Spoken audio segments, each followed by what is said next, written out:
The Richmond Chamber of Commerce held their monthly business and breakfast at Eastern Kentucky's Perkins Building. Their special guest speaker was Congressman Andy Barr, who discussed the opioid epidemic as well as Kentucky's economy. When you donate to the Habitat Restore, you do more than just clear out stuff from your home or office. By donating it to the Restore, you can help build a new home for someone in need. The donation is tax deductible, and they will even come pick it up from you. Check out the Restore for yourself, located behind the Richmond Mall or on Facebook. Kentucky's economy is soaring. Unemployment in Kentucky is at a 42-year low, the lowest level of unemployment since the Bureau of Labor Statistics has been actually tracking that number.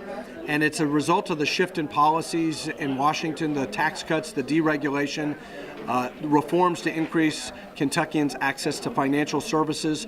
All of that means after 2 years of this shift in policy, Kentuckians and Americans are better off now.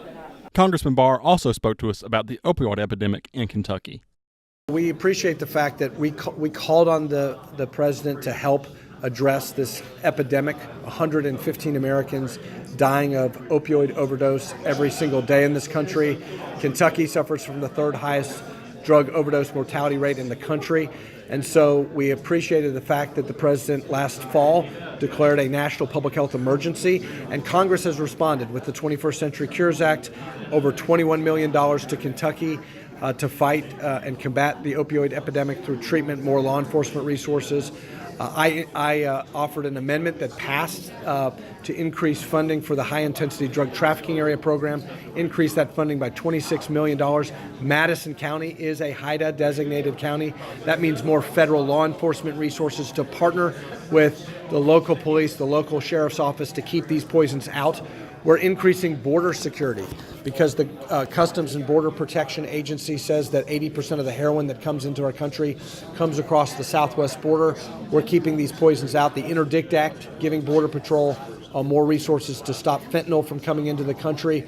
And also recovery.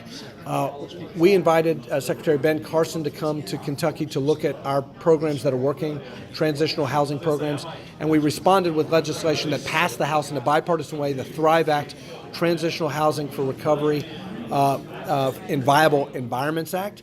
That legislation, the THRIVE Act, was the subject of a field hearing in Lexington last week.